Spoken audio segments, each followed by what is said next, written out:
ఈ రోజు మా అత్తమ్మ నా దగ్గరికి వచ్చి అలా కూర్చోపోతే వెళ్ళి తినొచ్చు కదా, వంట అయింది అన్నారు. సరే అత్తమ్మ అన్నాను. వెంటనే మా అత్తమ్మ, నేనేమన్నానరా మీ అమ్మ అంతలా ఇసుక్కుని వెళ్తుంది అన్నారు. అంతా మీరే చేశారత్తమ్మ, మీరే అన్నాను. నేనేం చేశానే అన్నారు.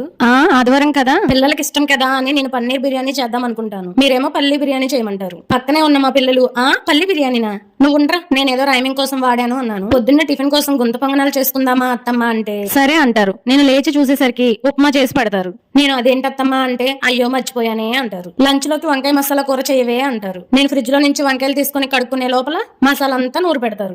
ఏ కూరలో ఎంత మసాలా వేయాలో, ఎంత ఉప్పు కారం వేయాలో ఇంకా మీరే చెప్తే పిల్లలు చూసి నవ్వుతున్నారు. అత్తమ్మ ఇంకెప్పుడమ్మా నువ్వు వంట నేర్చుకునేది అని. మా అత్తమ్మ నాకు ఇన్నాళ్ళు తెలియలేదే నువ్వు ఇంతలా ఫీల్ అవుతున్నావని అన్నారు. మీరు ఎలా ఫీల్ అవుతారని అత్తమ్మ నేను ఇన్నాళ్ళు చెప్పలేదు మీకు అన్నాను. చూసారా ఇప్పటికీ నా గరిట మీ చేతిలోనే ఉంది అన్నాను. తీసుకోవే తీసుకో, నీకు నచ్చిన వంట చేసుకోపో అన్నారు. వీడియో నచ్చితే లైక్ చేయండి. Thank you.